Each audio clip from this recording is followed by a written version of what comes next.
Good morning. मैं Rajiv Dubey, department of history, intermediate, Jamshedpur cooperative college, Jamshedpur. इसके पहले हम लोगों ने देखा यूरोप की परिवर्तित सांस्कृतिक परंपराएं 14 से 17वीं शताब्दी के संदर्भ में, जिसमें नवीन विचारों एवं खोजों के साथ आधुनिक युग का युग उदय माना गया। आधुनिक युग की क्या क्या विशेषताएं रहीं, इसी क्रम में हम लोग आगे देखते हैं नवीन विचार एवं कला और साहित्य की नवीन परंपराएं। मतलब जब यूरोप में आधुनिक युग शुरू हुआ तो कई दार्शनिक हुए, कई साहित्यकार हुए और नई परंपराएं शुरू हुई जो यूरोप की मूल परंपराओं से हटके थीं। क्योंकि अरबों के साथ जो संपर्क हुआ तो कई परंपराओं को, कई संस्कृतियों को, कई चीज़ों को यूरोपियनों ने उनसे सीखा और उसको अपने अंदर ढाला, आत्मसात किया, अपने अंदर ढाला। तो जब दो तरह की संस्कृति आपस में मिलती है तो एक नई संस्कृति का जन्म होता है, एक नई परंपरा का जन्म होता है। और यही हुआ यूरोप के साथ। जब मध्य युग खत्म हुआ और आधुनिक युग की ओर प्रवेश किया, तब तक कई नवीन परंपराएं यूरोप में जागृत हो चुकी थी, शुरू हो चुकी थी। और इसका परिणाम था कि कई लोग कला, साहित्य के क्षेत्र में नए विचारधाराएं निकलने लगी, आने लगी। और इस पे यूरोप का क्या प्रभाव, यही हम लोगों को देखना है।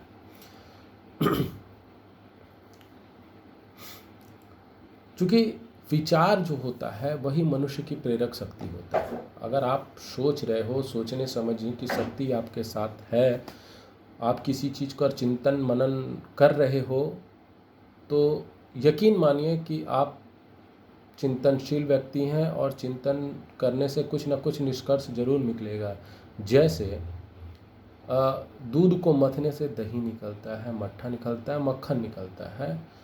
तो जब दूध को आप मथेंगे तो मक्खन निकलेगा, और ये मक्खन जो होता है, ये मलाई जो होता है, वही चिंतन के रूप में होता है। आप किसी को चिंतन करेंगे, चिंता नहीं करनी, चिंतन करना, यानी उसके बारे में सोचना और सोचते हुए उसको कैसे उसको निष्कर्ष निकालना, इस बारे में विचार करना है, सोचते रहना है।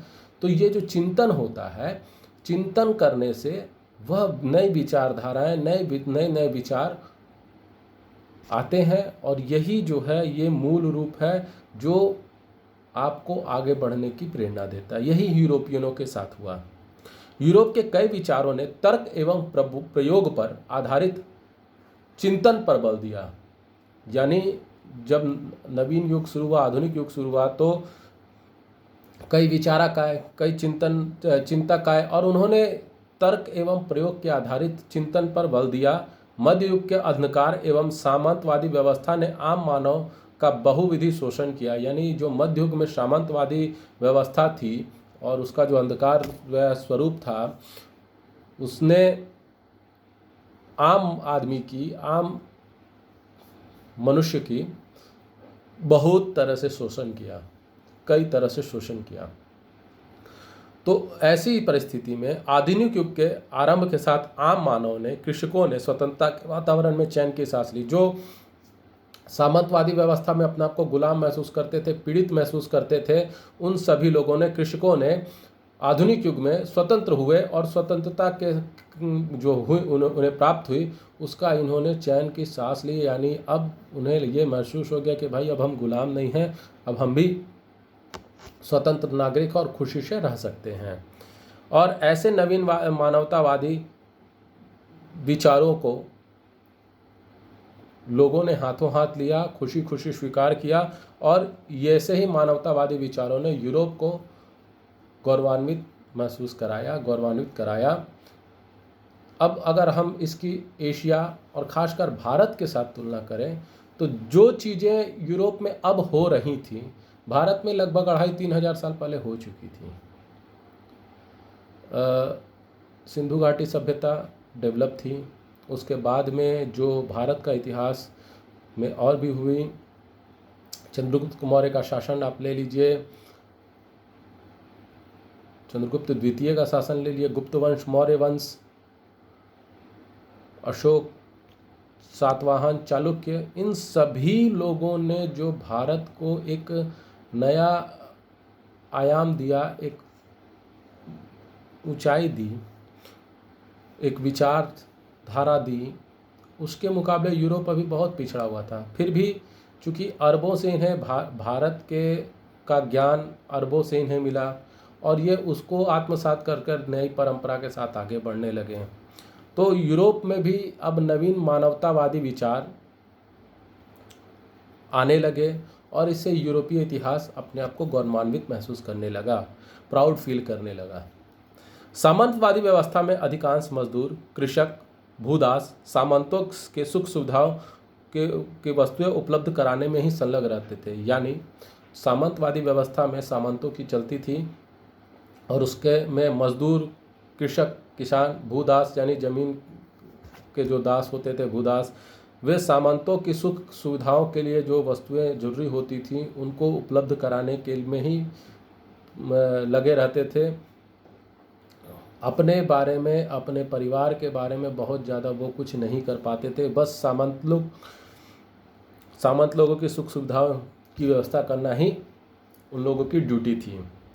सामंतवाद के अंत के साथ ही मजदूरों एवं आम आदमी ने स्वतंत्र होकर यूरोप के कला एवं स्थापत्य को समृद्ध किया। चूँकि मजदूरों को सब कुछ आता था, कला समृद्ध करना जानते थे, तो जब वे स्वतंत्र हुए, आम आदमी ने स्वतंत्र होकर यूरोप की कला और स्थापत्य को समृद्ध किया। यानी अब ये लोग जब स्वतंत्र तो स्वतंत्र विचार के साथ काम करने लगे, और जब स्वतंत्र विचार के साथ मनुष्य काम करता है तो निश्चित रूप से नई नई योजनाएं, नए नए विचार उसके दिमाग में आते हैं और उसको अगर वो इम्प्लीमेंट करता है, अगर उसको कार्यान्वित करता है तो निश्चित रूप से वह प्रयोग सफल होगा, वह जरूर विकसित होगा। और यही उस समय यूरोप के साथ हुआ। मानव संसाधन के समुचित प्रयोग से यूरोपीय कला एवं स्थापत्य की नवीन शैलियाँ विकसित हुई।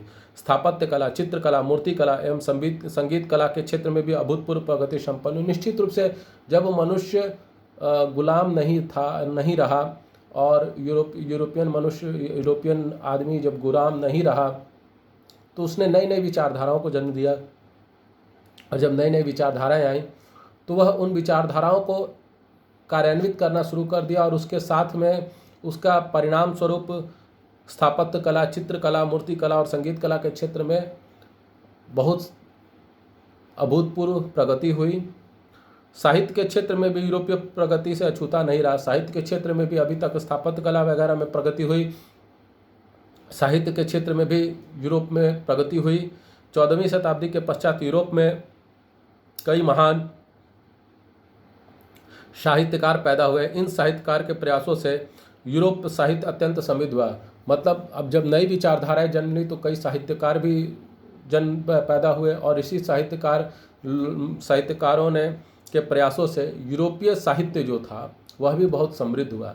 अब कई तरह के साहित्यकार हुए और अच्छे अच्छे विचारों के साथ उन्होंने अपने विचारों को रखा, तो निश्चित रूप से उस समय के जो साहित्य होंगे वो तो बहुत ज़्यादा समृद्ध हो जाएंगे। जैसा विलियम शेक्सपियर 1564 से 1616 ईस्वी जैसा प्रख्यात कवि एवं नाटककार इसी आधुनिक युग की देन है। इन्हें यूरोप का कालिदास कहा जाता है। यानी कालिदास कई मेघदूतम, अभिज्ञान शाकुंतलम जैसे कई रचनाएं कालिदास ने लिखी थी। और कालिदास को विक्रमादित्य, जो चंद्रगुप्त द्वितीय या शकारी विक्रमादित्य के नाम से जाना जाता है, उनके काल का कवि माना जाता है। और वो 9 रत्नों में से एक थे। कालिदास विक्रमादित्य के 9 रत्नों में से एक थे। तो उस समय भारत में साहित्य इतना प्रगति कर चुका था जो कि लगभग 2000 वर्षों के बाद यूरोप ने उसे माना और यूरोप का कालिदास विलियम शेक्सपियर को कहा गया। इसी प्रकार फ्लोरेंस के मैकियावेली 1469 से 1527 ने अपनी कृति द प्रिंस के माध्यम से राजनीतिक साहित्य को समृद्ध किया। मैकियावेली ने अपनी कृति, यानी मैकियावेली, इसे यूरोप का चाणक्य भी कहा जाता है। यानी जिस तरह चाणक्य ने अर्थशास्त्र जैसा एक अभूतपूर्व पुस्तक लिखी, ग्रंथ लिखा, जिसे भारतीय इतिहास में राजनीति के लिए सबसे उत्तम, राजकाज चलाने के लिए और पूरे राजकाज का ज्ञान के लिए उससे सबसे उत्तम पुस्तक मानी जाती है, उसी चाणक्य की। और उनका योगदान तो किसी से छुपा हुआ नहीं है। तो इनकी मैकियावेली की तुलना चाणक्य से की जाती थी, उन्हें यूरोप का चाणक्य कहा गया। तो अब ये सब चीज़ें तो पुनर्जागरण, जब नई आधुनिक युग आया तो उसमें नई नवीन विचार आए, कला और साहित्य की नई नवीन परंपराएं जो डेवलपमेंट होने लगी। अब इसके बाद में पुनर्जागरण जो यूरोप में हुआ, इटली में हुआ, जो धार्मिक रूप से पुनर्जागरण हुआ, उसका क्या विशेषता रहा और उसका क्या प्रभाव रहा। निश्चित रूप से जब यूरोप में पुनर्जागरण हुआ तो यह एक आधुनिक युग में प्रवेश किया, और जब आधुनिक युग में प्रवेश किया तो कला, स्थापत्य, साहित्य, संस्कृति, भौगोलिक अनुसंधान, वैज्ञानिक आविष्कार आदि सभी क्षेत्रों में पुनर्जागरण का प्रभाव हुआ, और सकारात्मक प्रभाव हुआ, जिसके चलते यूरोप जो था, जो बाकी विश्वों से कटा हुआ था, इसने अपने आप को समृद्ध करना शुरू कर दिया।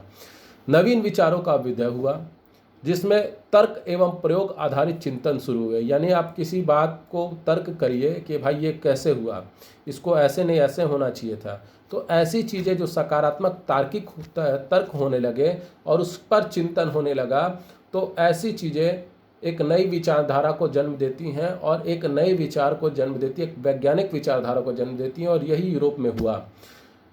पुनर्जागरण के सर्वप्रमुख विशेषता यह था कि अब मध्ययुगीन अंधविश्वासों के स्थान पर मानव ने तर्क और प्रयोग आधारित चिंतन पर बल दिया। अरस्तु ने के तर्क शास्त्रों का लोगों पर गहरा प्रभाव पड़ा।